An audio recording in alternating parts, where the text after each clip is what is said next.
And then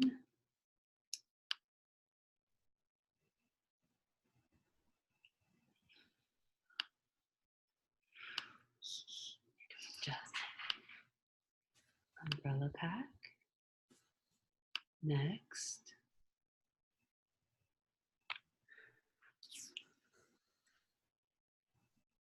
Now I'm doing intro, right? Mm-hmm. Okay, then I hit go by. It's already going up. Okay.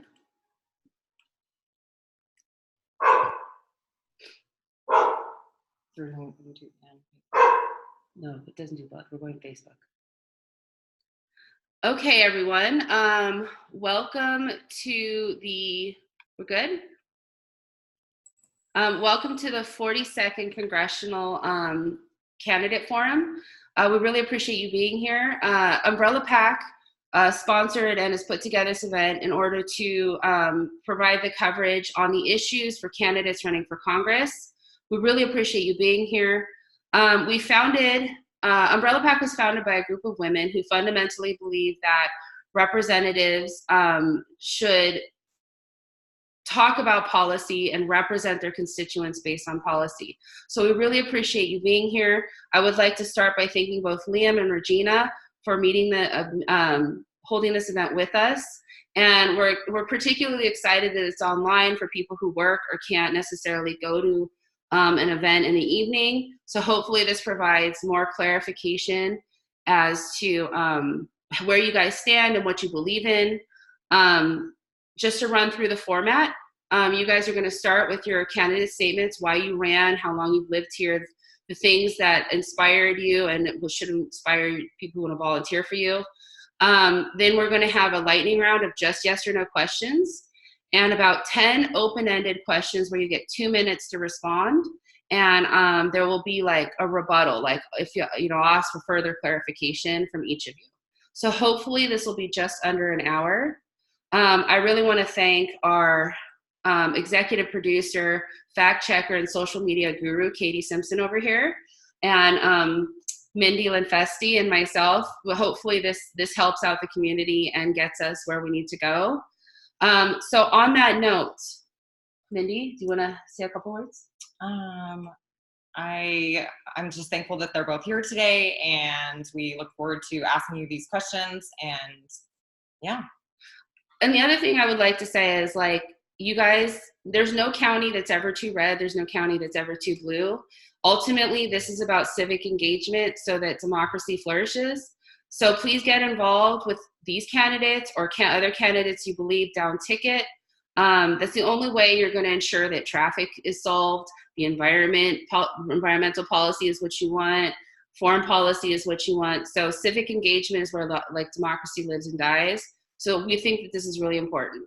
On that note, we would like to start with your candidate statements.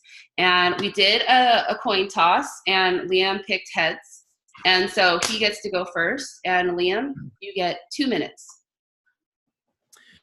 All right. Hello. I am Dr. Liam O'Mara. I am the Democratic Party's endorsed candidate for the 42nd Congressional District. I'm also a professor of history focused on the Middle East.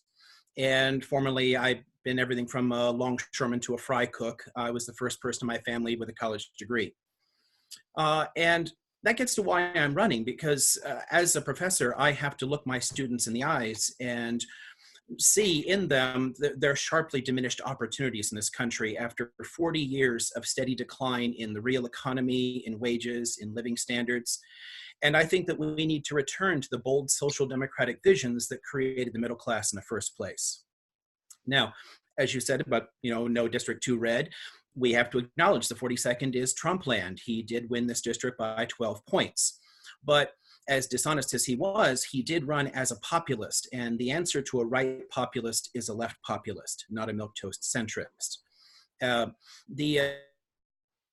said, what I think we need is someone who can bridge the divide between the party faithful and the disaffected voices and voters who don't trust politicians. And in my campaign, I have so far proven an outreach to independents, trying to bring people on board who would not normally vote for Democrats, as well as picking up well over a dozen institutional endorsements so far in the race. And I would be honored to stand beside you in the run for the 42nd. Thank you. Great. Regina, you now have 2 minutes. Hi, I'm Regina Marston, and I am running for Congress because, quite frankly, I'm tired of not having a representative that thinks that we matter here in the 42nd District. My story is that I started calling Ken Calvert's office in 2017 to have a town hall, and I just kept getting the runaround. He offered to one of his staff people offered to meet with me, but they stood me up. I ended up talking to his Washington office, and they told me to stop calling. That they weren't going to do any town halls. That Ken didn't need to do any town halls because he knew what his voters needed. So I stopped calling, and now I'm running because I believe that we have a representative that thinks that we matter, because we do matter. And I've lived here for 14 years. I am the AFL-CIO labor endorsed candidate, as well as several other organizations. And my goal is to bring the issues that matter to California 42, because I've worked in them. I've had actual real life experience. I've worked in affordable housing. I've worked in development and infrastructure. I've worked in the health insurance industry. I have experience in high tech and creating jobs. And I also spent the last 12 years of my life, I feel like I've birthed a baby with our California energy policies, which we now have the first homes in the nation that will have all solar panels on the homes, and they're considered California net zero. So I am running for Congress because I understand the issues. I've worked in the issues. I have the experience in working with a wide variety of stakeholders, the federal, the local, the state government. I've worked with the utility companies, home builders. I've worked with lots of NGOs and regulatory and policymakers, and I know how the system works. And I want to bring that level of experience and knowledge to serve the interests of the residents in California 42, and I look forward to doing that in Washington. Thank you. You just got right there at 2 minutes. Excellent. So this is a lightning round. Just yes or no. We're going to go one question at a time. And then Liam, you can say first, and then Regina, you jump in right after. Would you vote for the Green New Deal, Liam? Yes. Regina? Absolutely. Okay. Would you vote for Medicare for All, Liam? Yes. Regina? Yes. Would you vote for a ban on assault weapons, including fully automatic AR and AR-15 style weapons? Yes. Yes, absolutely. Okay. Would you support prohibiting mentally disabled people and or those with criminal records from owning or purchasing firearms? Yes. Yes. Okay. Should Donald Trump be removed from office? Yes. Yes. Would you support striking North Korea first in order to stop them from acquiring nuclear weapons? No. No. Would you vote for NAFTA again? No. No. Do you believe that the budgets passed by Congress in the last 2 years have helped the middle class? No. Absolutely not.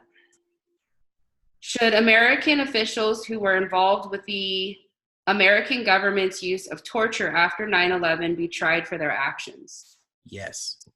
Yes. Should trans and others within the spectrum of the LGBTQIA plus community be allowed to serve in the military? Yes. Yes. Would you bail out corporations if we had another economic depression similar to 2008? No. No. Okay. Should ICE be pulled from cities? Yes. Yes, I should be pulled everywhere. Should we fund the border wall? No. No. Okay. That ends our lightning rounds. Mindy's going to take over for the short response questions. Please describe the community service work you have done in the 42nd Congressional District and the positive effects it has had on the people living here, particularly in the housing and the environment and/or living wage. So in the 42nd? Yeah. Okay. I've participated in like soup kitchen, homeless shelter type stuff, volunteered and things like that, and have volunteered a little bit with other campaigns. But most of my activism has been focused around my campuses in the last dozen years, so it takes me back quite a while before I actually get into my own neighborhood. I've organized like rallies and protests on various issues, around student groups and whatnot. But as you know, there's no universities in the 42nd, so that means I'm teaching in LA and Orange County. Right. Regina? Could you repeat the question? I'm sorry. Please describe the community service work you have done in the 42nd Congressional District and the positive effects it has had on the people living here in the 42nd. And particularly if you've done anything in housing or to do with the environment. Okay. So first of all, I have been an active member of the Home Aid organization, which specifically has focused on Menifee, Riverside, Lake Elsinore. I've also been very active with the Inland Valley Habitat for Humanity. I did pro bono work for years, which is really super awesome, actually. That's how I met Julia Peacock several years ago. But that work I have been doing for almost 20 years now, because the housing industry used to be very involved with Habitat for Humanity.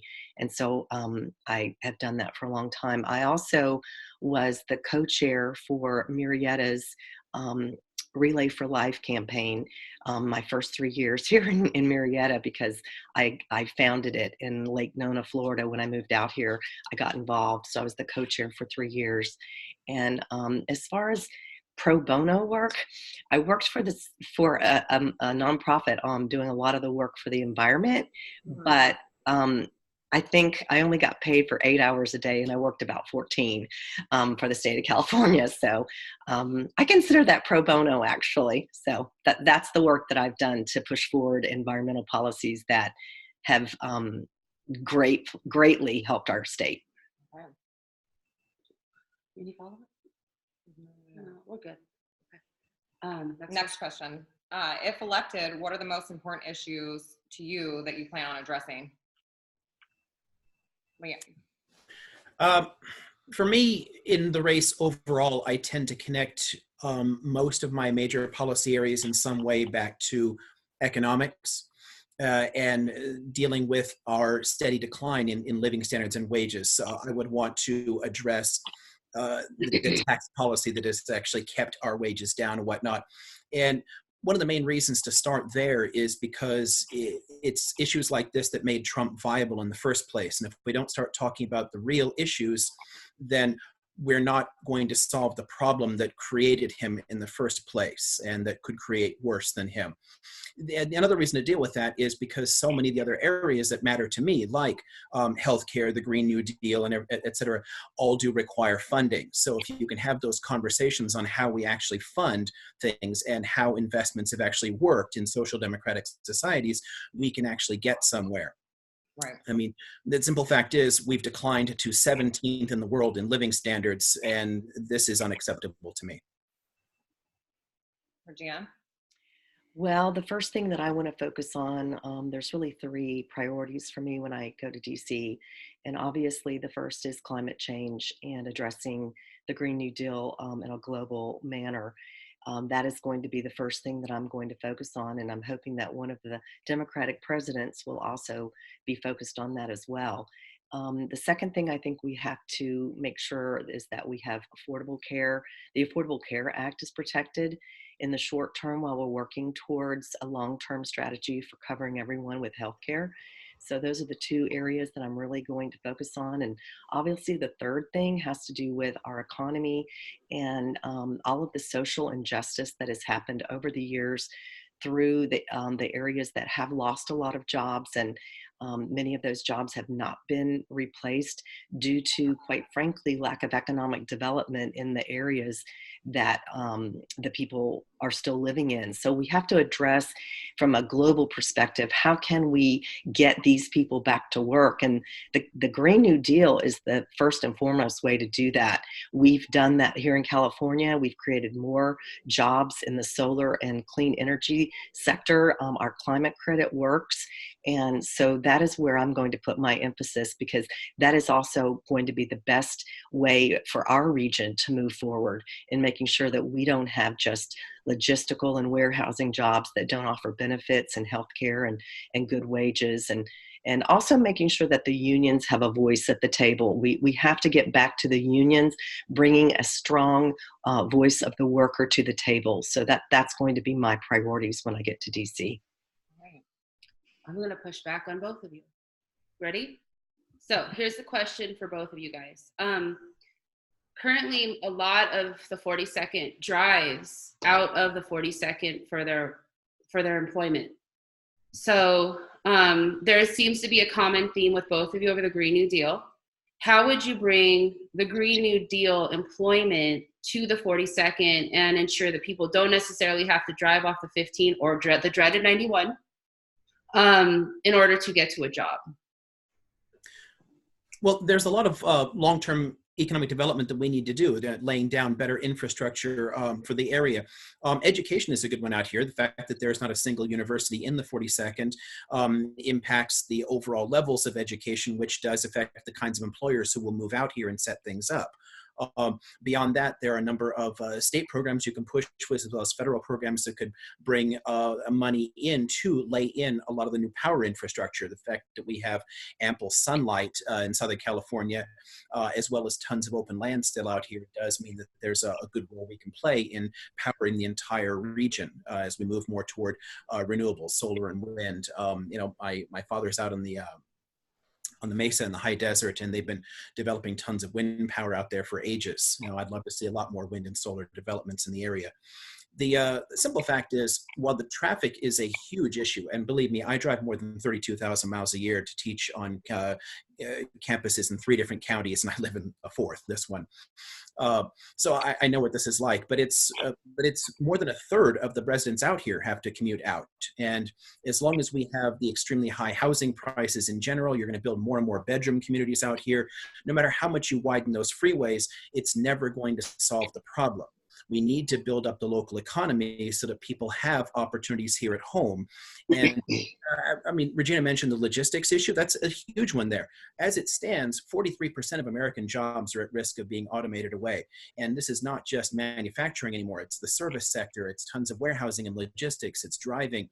It's even moving into a number of white collar areas. Jobs are going to be disappearing. And if those are the only things that we're building out here, if we're going to be, I remember Steve Manos bragging that we opened up a Popeye's chicken in Lake Elsinore. Like, really? That we can do better than that. Right. Providing jobs for people out here. I personally am a fan of AJ's in Lake Elsinore. Delicious. Time. So Regina. Well, I really think that part of our issue out here, and it's been that way for years, is that our cities are very insular, and the county has created that kind of environment, right? So everyone's competing for the same dollars from the state and from the county, and so we have to broaden that approach by having a congressperson who will bring a consortium of people to work on this together. So my feeling is that with our new residential requirements for solar, we're going to have an opportunity out here to start training people to put solar on houses. It would be great if the solar industry would take that mantle up and partner with our unions, because the unions have the greatest apprenticeship programs we have, okay? And so we have to encourage that, because our unions need to be stronger in the Inland Empire. to get the workers the compensation and the benefits that they need. In addition, developers and cities need to think about offering up land that is not usable for housing or commercial for solar farms. That would also be a way to bring the Green New Deal to our region. And this isn't Green New Deal, but I'm going to throw it out there. The cannabis industry has been pretty much run out of a rail in our area. And that's not acceptable, quite frankly. The Coachella Valley has been very successful in creating good, high-paying jobs with benefits in their warehousing and grow facilities, and they're doing really well. So we have to take a broader look at our economic development in our region and look at how things have changed. We cannot rely on retail. Retail is going to be gone soon. We cannot allow the blight that will come with the loss of our retail. So we have to restructure, and local, state, and federal have to work together, and with the unions. So that would be mine. Thank you. We're on this one, right? Yeah. Yes. Please explain your position on Medicare for All and why. Liam. I have been a fan of single payer for a lot of years now, and I tend to message it to people on primarily economic means. Again, there is obviously a clear moral argument for taking care of all people, as well as avoiding all of the knock-on problems from medical bankruptcies and whatnot that flow from our current system. And I have a lot of direct personal experience with this. I mean, having had to deal with, my first wife was diagnosed schizoaffective, and we struggled for many, many years trying to get any care at all for her because we essentially criminalize many illnesses in this country. I think that we could save people a great deal of money. You could put $10,000 back in people's wallets if we move to a more sane actual insurance system. And the simple fact is that the corporate lobbyist produced a conservative model for the ACA was never actually going to function here, especially since given the heightened state of partisanship in this country, Republicans opposed it simply because it came from Democrats and shut it down. They refused to expand it in a number of states. They have managed to eliminate the mandate for it that helped to keep some of the costs down. And without the public option to control prices have continued to spiral upward. It doesn't actually solve the problem. And I'm tired of seeing Americans pay, 2 to 4 times what other countries pay in order to guarantee coverage for all people. So I'm going to go head up against the lobbyist here and argue to the American people that we can do better than we have. Right. Regina? Well, first and foremost, we have to protect the Affordable Care Act in the short term. And I fully believe that single payer is the right approach, but it's going to take time. And I think we have to be realistic about that. Having worked in the health insurance industry for 4.5 years for Blue Cross Blue Shield, I am very familiar with how the sausage is made. And it is not pretty, and it is not something that I can share in 2 minutes.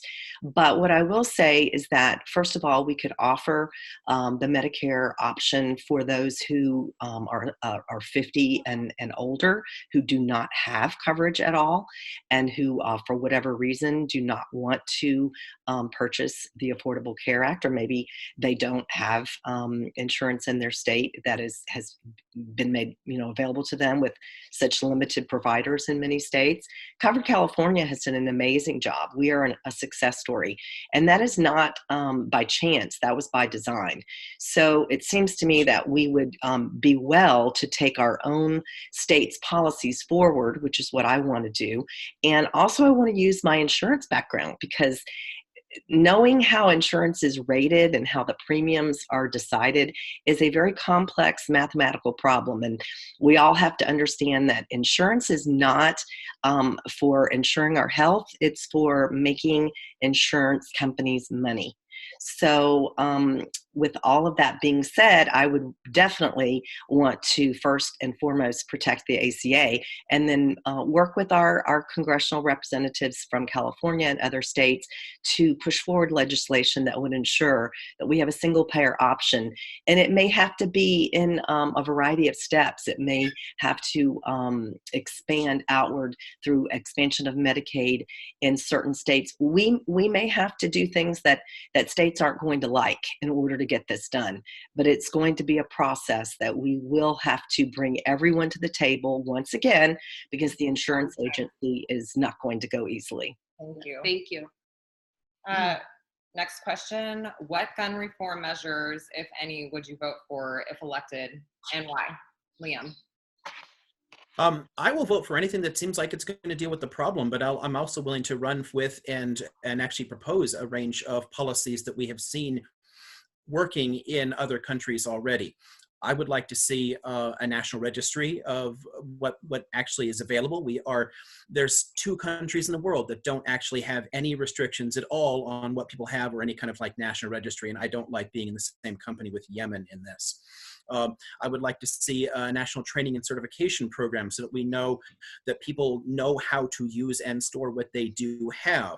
I would like to see programs that involve trying to limit or remove a lot of the more harmful weapons out there. We simply don't need a lot of these military grade weapons in the hands of just anybody. So I would like to see a much more comprehensive approach to background checks for any kind of weapon.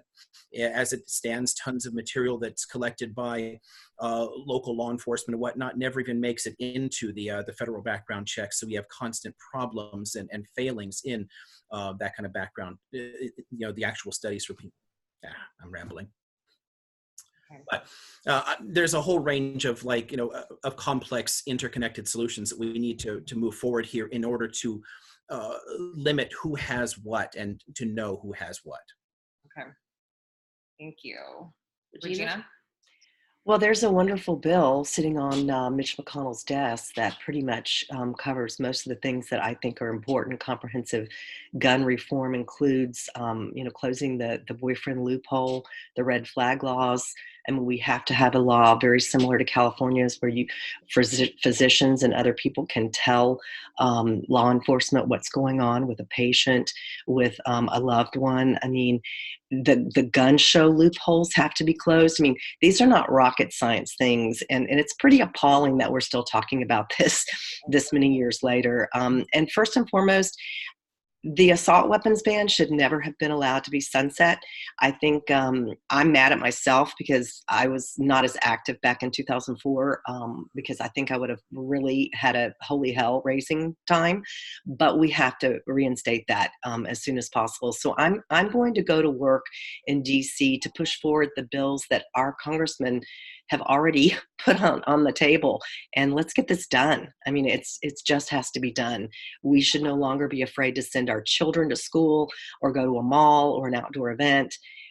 We have to close these loopholes, and we have to address our mental health issues, and they have to be addressed now, not later. So we have to all put our heads together and push forward the bill that's already there. Can I jump in here? So I have an interesting, I'd like your thoughts on this. Would either of you support requiring insurance coverage on gun ownership and using the money to pay for healthcare needs? Liam, I'm absolutely in favor of insurance on gun owners in the same way that we require insurance on vehicles and whatnot. Right. And using it for some of the health stuff makes a great deal of sense, as well as depending on how the insurance is set up, also using it to pay for some of the training and certification costs that we would need in order to, again, track the data and see who has what there. But yeah, absolutely, an insurance system makes sense. I'm shocked that we don't have one. Regina? Yes, I think that's a great idea, and I'm shocked we don't have one as well. I do believe that we should try to tie I think the payment for mental health issues would be the appropriate the appropriate tie-in, as well as victims of gun violence who need long-term care and things that their insurance, or if they don't have insurance, their families can't afford. But absolutely, gun insurance is way overdue. Agreed. Next question. What legislation would you pass, if any, to fully fund public schools? Would you prohibit federal funding on charter schools? Ma'am. I absolutely would. I don't have a problem with people having private school options. I know plenty of people who send their kids to private schools, but there's no state role for that. And the idea of charter schools, the actual purpose behind them, if you look back at the development of them, was to pull more and more money out of the public school system, gradually to privatize the entire thing and destroy this as an area of investment. Education is one of the single best investments that we make in our country and in our future, and we absolutely need to make sure that schools are fully funded, that the money goes to the students and to the instructors, not to pointless administrative costs and whatnot here, and not to tons of again standardized tests that actually greatly harm the outcomes in education, because it takes people away from the focus on teaching in the first place. I mean, education will be a big focus for me in office. Okay, thank you. Regina? I believe that we need a moratorium, quite frankly, on charter schools across the board. The unfortunate part about it is it has become a for-profit industry, and as we know, whenever something becomes for-profit, there's a lot of lobbyists, there's a lot of people that push back quite dramatically. So I believe that the way that we have to approach federal funding for education is we literally have to stop all federal funding for charter schools until we have done a complete deep dive into how this money is being used. I'm not a fan of charter schools. I've had my own issues with a variety of charter schools that have asked me for help in their marketing and branding efforts, and I don't believe it is in the best interest of our country, of our children. Education should be free, it should be quality, and it should be available to everyone. It should not be because someone knows someone, and many times not only do the students not get a quality education, the teachers don't get quality careers out of these institutions. So there's a whole issue there. The union does not get represented in these institutions. And in addition to Liam saying that this was a way to privatize education, it was always also a way to break our teachers' unions down. And that is at the heart of most of these policies that are created for the benefit of corporate America and other people, not the worker. So I really feel strongly that we have to put a moratorium on federal funding, and I do wish that Gavin Newsom would take that approach here in our own state sooner than later, because it does not need to continue at the rapid growth pace it's at right now. Thank you. Do you have anything you want to add? Sorry, it's a personal thing with me. I'm a teacher. Yeah. No, I appreciate both of your answers. Okay. So next question. Our district has the worst air quality in the entire nation. How would you use federal dollars to correct this? Liam? To improve the air quality? Yes. Well, the single biggest issues there are taking care of a lot of the power infrastructure. We still actually have a lot of dirty power generation in the area. So moving more and more toward renewables will help with that, as well as we mentioned before, developing the local economy to cut into the massive commuting traffic. We have so many bedroom communities out here with so many people moving to it because they can't afford to live in LA and Orange County, that's contributing to our pollution and our air quality. So those would be the two biggest areas that I would want to focus on, is improving the power generation capacity and getting away from this need to commute outward for work. Okay. So actually our power generation capacity in our region is almost 82% renewable energy right now. So right now, SCE, if they fire up a peaker plant east of our area, they pay $250,000 a day. So trust me, They don't want to do that. That's part of the reason that I've worked tirelessly to get our climate policies pushed through so that we have solar on every house, so that in 2030, we will have solar on every commercial building. And first of all, we have to make sure that our buildings in our region are built in a way that does not add to our air quality issues. But the number one problem we have in our area, and we talk about this in our workshops that we do, is that we have the highest diesel particulates in the state, pretty much because of our logistics moving from the port to our warehousing industry. So what really needs to happen is our trucking industries and our warehousing industries, who are using our workers and not providing them great benefits and wages, need to pay higher fees on cleaning our air quality, okay? And that's the bottom line, because they're responsible for this. And that includes Amazon. So we have to focus on making sure that those people who are putting the diesel particulates in the air are paying to help us get rid of it. But the good news is our new homes and soon our new commercial buildings will have higher air quality filtration, and we will have less asthma because of the buildings that we're building here. But we also have to push back on lowering our emission standards. That is a no bueno, not happening. So when I go to Washington, we are not going to have a pushback on our emission standards. And our trucking industries that are making lots of money off of moving goods from the west to the east are going to pay a heavier tax on doing that. Time. Thank you, Regina. Yeah. I need my pen back. Please explain whether you believe in climate change, and if you do, what solutions do you plan to propose, Liam? Whether I mean, it's not a question of belief. It is an empirical fact, and it has been understood, in exactly the same way that it's understood now since at least the 1960s, and the basic mechanism has been understood for more than a century. That this is still debated makes no sense to me at all. But ultimately, for a lot of people in making these kind of arguments, it shouldn't really matter whether or not someone believes like the particular causes for it. Clearly, this is man-made, but it doesn't matter if it's still an existential crisis, and it is. Within a couple of decades, we can we'll get heat waves in large parts of this country, including all across the Southeast, that will literally kill mammal life that steps out into the sunlight.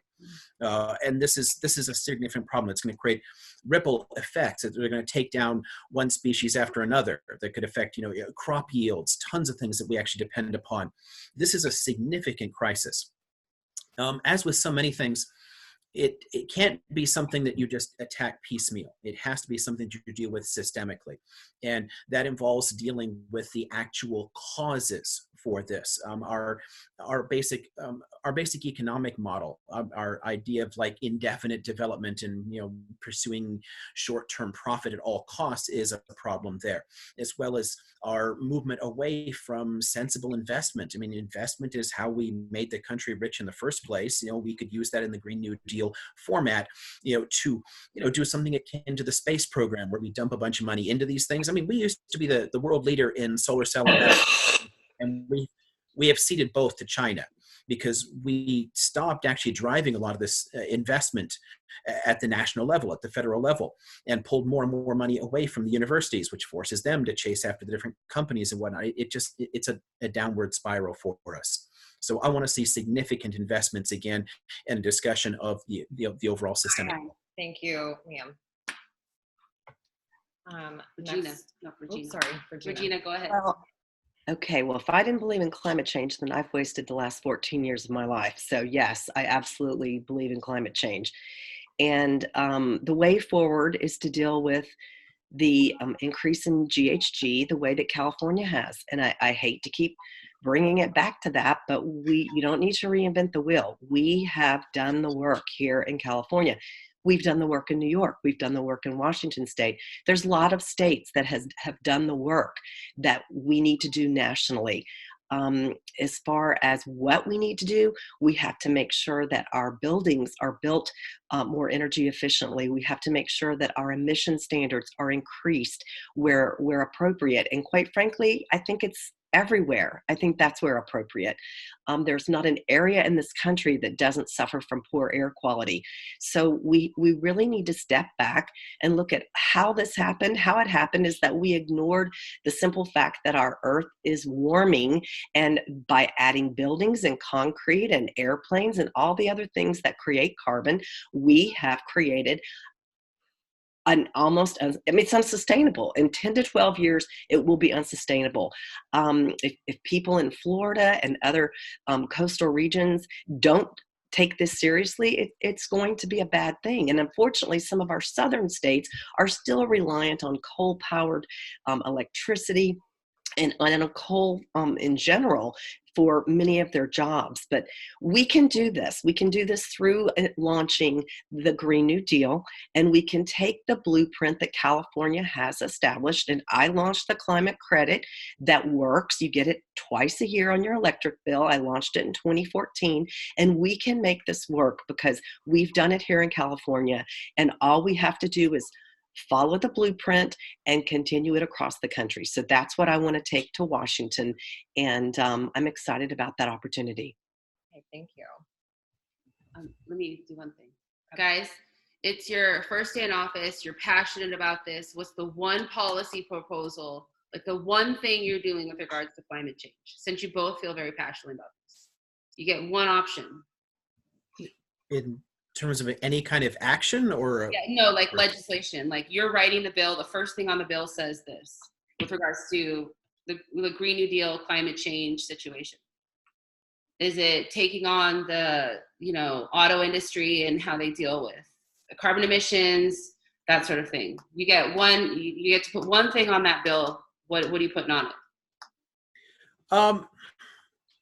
I'll give a slightly out of left field answer there. I'd say the first thing to do is to tackle the lobbying problem and to take the dark money out of our politics entirely.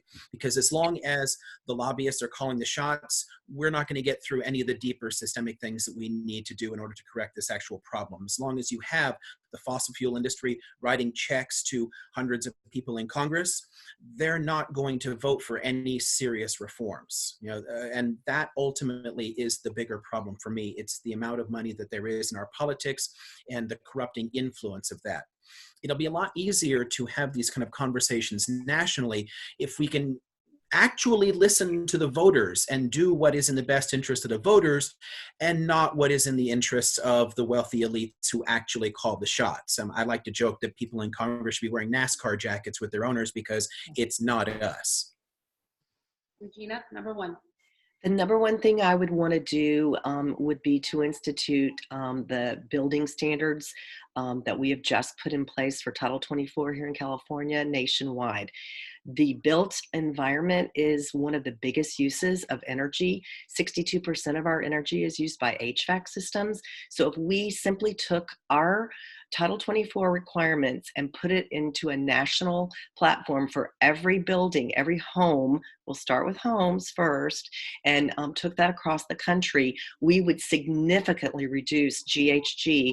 Our homes would be more energy efficient. People would have lower electric bills. They would be able to have more affordable homes, and our solar industry would take off like crazy. So we create great new green jobs, and people would get trained to do these jobs, and hopefully they would be unionized. So that would be, and I hope will be, my first day in Washington. Thank you. Yeah. Okay, so next question. What? Let's skip it and just do that one. Sorry about that. They've already done it. Yeah, let's do this one. The next question. The county also has not increased their budget funding for mental health resources since 1992. This combined with major addiction issues have hurt the 42nd. What policy would you push to help this epidemic, Liam? Well, we need to we need to push back against the entire criminalization of mental illness in the country as a whole. You know, the lack of funding at the federal level in order to provide support for people. I mean, some of this is just related to dealing with healthcare as a whole, and of course that it ties into the question of lobbyists, because as long as we let the health industry's lobbyists drive legislation, we're not actually going to get the funding and the support that we need. You know, the simple fact is we shouldn't have to deal with a lot of these things at the county level or even at the state level, because it's grossly inefficient for addressing the overall problem. We need to get the federal government to lead on this again, instead of having to consistently fall farther and farther behind and forcing municipalities to pick up the slack and take care of people, especially since if you throw this into the question of local politics and the kind of local issues that come up, that often increases the enforcement aspect of it. It's similar to the question you have with like homelessness. It's a lot easier to get local voter support for more policing or making benches harder to sleep on, that sort of thing, than it is actually to say, you know, it's actually cheaper just to house the people. Why can't we do that? That's hard to push through on a local level, much easier to do on the federal level. So I think it's time the federal government needs to lead on these kind of issues. Thank you. Regina?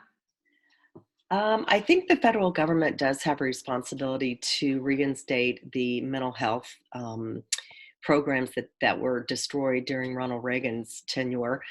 But unfortunately, there's so much around that once again ties back into our broken healthcare insurance system. So we have to tackle that first, right? So we have to make sure that companies are being forced to give health insurance to their employees, even if they only work 30 hours a week. Many of our workers in the region don't get health insurance, and mental health coverage is on parity with health insurance. So that would mean you would get the equal type of benefits. So that is the first thing that we have to do from a federal level, is that we have to say no more of these 30-hour-a-week employees and they don't get health insurance. And sometimes they're 32 or 34. It's a game, right? And so we have to fix that at the federal level. At the local level, I think the county, once again, needs to have a consortium of county, state, city, local, state, city, county, federal, so that we can all see how we can work together on this. If I had anything to do with it from a local level, I would put an incentive on anybody that's opening up a company.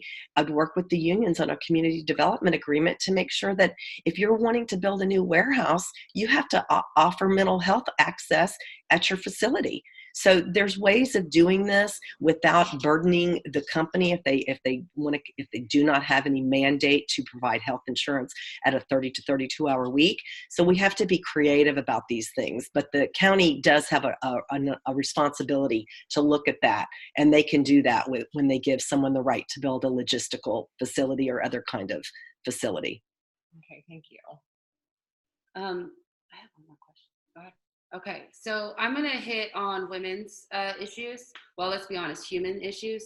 There is a significant attack on women's right to choose, pink industries like teaching, and a lot of childcare, healthcare because of childcare. Can you guys touch on, with regards to all of these policies, where you stand and what you think is the most important with regards to women's rights? Okay, so I think I got lost a little bit in the question. So, with regards to women's rights, we're seeing significant attacks on our right to choose, pink industries like teaching, childcare, and all of these different issues that directly affect women. What issue would be most important to you in that spectrum? There's a ton of them that are important. They're obviously defending the right to choose is fundamental there, but I would kind of broaden that to say I'm for bodily autonomy for all people, period, because the simple fact is, in many respects, we give more rights to male corpses than to living, breathing women, and that makes no sense for me. We need dramatically to improve in sex and gender equity across the board legally, so that these things are never really a question again. I would like to see serious legislation locking in things like that rather than depending upon court precedents as well. So pushing for that. There's also a ton of areas I mean, you mentioned a few things like childcare. I would throw in things like family leave. There are two countries in the world that don't require family leave. Us and Papua New Guinea. That makes no sense to me. If sub-Saharan African countries can require women get time off for pregnancy and we don't, I mean, a number of states push things through, but there's nothing at the federal level, nothing requiring it, much less requiring paid family leave. And I would like to see paid family leave for as well as for fathers as well, because that actually establishes a lifetime pattern of helping out chores and everything else. So, but family leave in general, and childcare. My mother ran a childcare center for almost 40 years out of her home, and the cost of it has spiraled way out of control. Most people are working just to be able to afford childcare to some extent. If your childcare is costing 20 grand a year, this is completely out of whack. And I think we need to tackle that again at the federal level too. Regina? Well, first and foremost, we have to protect Roe v. Wade, obviously, but I do think it's way past time to legislate a package of rights for women and gender equality, period. So I would fight for legislation that would cover all genders, quite frankly. Family leave, I think that, once again, California has done a really good job recently of expanding family leave, and I think that is something that we should look at on a federal level as well. But we have to make sure that women have safe access to reproductive care, and that needs to be left in their hands, and it should never be considered an option. No one should tell anyone what to do with their own physical body, and women have for far too long been treated as a much less than in our society here in the United States, and it's unacceptable. So I would continue to fight very, very hard to protect Roe v. Wade while working on legislation that would encompass all genders. Quite frankly, we have to tackle this now. It's way overdue. So that's how I would approach it. Thank you. Now this is we've gotten two questions from viewers while they're watching. One is specifically for Liam and the other is for both of you. Any objections? No. Okay. So Tracy, Tracy has a specific question with regards to your policy on guns. Have you changed your policy on guns since entering the race? Not really, but it's always been a complex issue to discuss, largely because there are a lot of bigger systemic factors that I really want to talk about. The simple fact is there are a lot of things that drive the gun violence epidemic in this country, and I would like to deal with a lot of these problems a bit more holistically and stop some. The fact that suicide statistics are steadily rising, and particularly among younger people in this country, infuriates me. There are tons of areas in which our broader socioeconomic decline drive the gun violence issue, and unless we deal with those, we're not really going to stop it ultimately. I'd rather stop putting Band-Aids on a hemorrhage, so to speak. I've always been willing to entertain the possibility of things like assault weapons bans if there's a good proposal that's actually going to work. The previous one that we managed to let sunset, throughout that whole period, people could still buy these weapons. It didn't actually stop it. So I would like a much stronger bill that could do that, and one that we can study and see that it's going to have this kind of effect.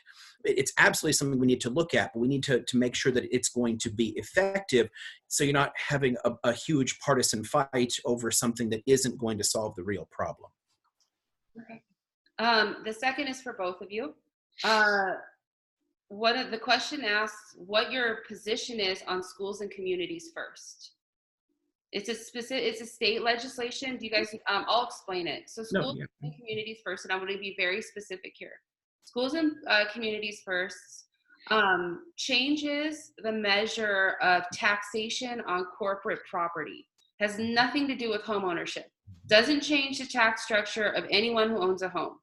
So that, for example, places like Disneyland that are currently paying, I think, 1975 taxes, would have to go up to the rate that would be 2020. Yeah. So they would go from 1975 to 2020. The proposed legislation, and again, this is outside the federal purview, would increase annual revenue for schools by $11 billion a year. So on that note, what would be your position on that? Liam? I've been a strong supporter of it since it was announced, actually. The simple fact is the Proposition 13 severely damaged many aspects of governance in Sacramento by putting a sharp artificial limit on what revenues could be raised. And the way that that was done, it was done quite deliberately by tying our homes, our own personal property here, to corporate property, making it harder then to reform later and making it easier to pass in the first place. It was a massive handout to absolutely profitable corporations. There is no conceivable reason that people should not be paying, the right rates in taxation. As it is, we give way too much to corporations that, do not need tax handouts. I'm for supporting ordinary people. I'm for bailing out the middle class and the working class, not corporations. They're making money. They should pay those taxes in. And that tax revenue is needed to keep the school system supported. There's two industries that will always take more money in, no matter what. Because there's tons of areas where there's always efficiency improvements, productivity changes and whatnot that can lower the cost of doing business. Education and healthcare will not, because as population goes up, your costs for them go up. You have to have care. We need to spend enough money on education because of the actual benefit we get as a whole society from education. I'm absolutely a supporter. Regina? So if I understand your question correctly, Sarah, you're asking if I would support the community and schools. Community first. Well, yeah. Being in real estate development most of my life, Prop 13, hate to say it, but it needs reform. I know that won't happen probably in my lifetime, but nevertheless, if we have an opportunity to reform it for commercial properties, we need to do it sooner than later, because it's not fair for our students. It's not fair for our state. It's not fair for anyone to continue to have to subsidize corporate America. We have some of the biggest corporations in the world in our state taking advantage of a proposition that was intended when it was put into place in the 70s to protect retirees from losing their homes. So absolutely, we have to do that as quickly as possible. And I would do whatever I could do as a congressional member to make that happen. If there was something I could do, I would absolutely support it and speak out in favor of it. Great. Okay. So that's the end of our questions. There's a couple of things we'd like to mention. I know for all of us at Umbrella PAC, civic engagement is the most important issue. If you want democracy in the streets, everyone's got to participate. So on that note, we want to mention the League of Women Voters has an amazing website called Voters Edge. And if you Google Voters Edge, it comes up and you put in your address and it tells you every candidate that's running, who's financially backed them, where they stand publicly on the issues. And it's very helpful. And of course, the League of Women Voters are fiercely nonpartisan. For our other viewers, we encourage you to get involved in these campaigns, both at the congressional level and down ticket. And if you've enjoyed what you've seen here, please feel free to donate at www.umbrellapac.org. You can see it behind us here. Okay, and we would like to actually thank both of these candidates. I think we were very excited about the fact that we really got to dig into some hardcore policy issues. And if Ken Calvert would like to join us online to answer the same questions, we would be more than happy to have the conversation with him. On that note, do you have anything to add? Maybe you guys want to mention your website, so Yes. if there's any new people listening and they want to maybe volunteer with your campaign. Do we have a closing statement overall, or just that? What's that? Do we do a closing statement overall, or just that part? You choose, darn. Yeah. Platforms first. Okay, so just for me, I mean, I'm in this because I want to help the middle and the working classes. I think we need to walk the walk in terms of like actually helping workers and advancing workers here. I'm a fourth generation union worker and have been involved in protests my entire life there. We absolutely need to take care of Americans better than we do. And just as a fun one here, so my website is liamomara.org, liamomara.org. I'm also extremely active on social media, Facebook, Twitter, Instagram, all that business. And there's a fundraiser coming up on the 16th, if anybody's interested there, at which these are going to be cut off, which is going to make my fiance extremely happy, but will be an interesting adjustment there. All right, awesome. Thank you, Liam. Regina?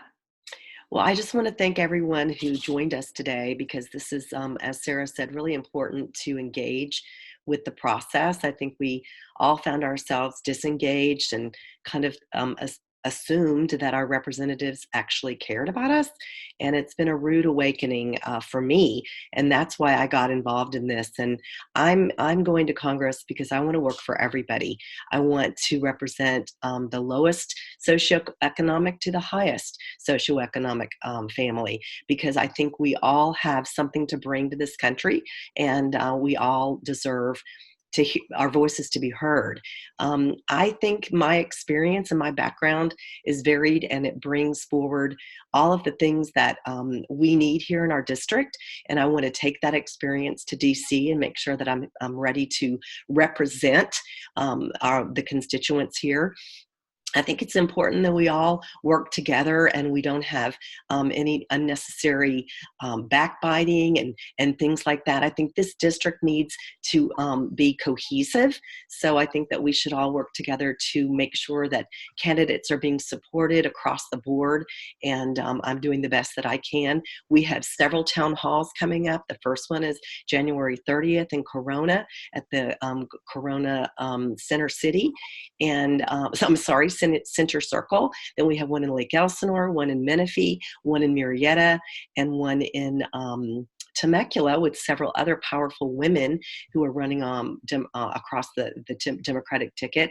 You can find all the information out about me on www.reginamarston.com, and you can join my 28,000 Twitter followers at Marston for CA 42. And I'm very active on Twitter and stay very engaged with some really high profile candidates on there. So come and take a look at what we're talking about. And I appreciate your time. And I appreciate you, Umbrella Pack, for putting this together. You're so welcome. Well, thank you. All right. On that note, shall we end? Have a nice Sunday, guys. Have some coffee for me. Thank you. Have a great day. Bye, guys. Bye.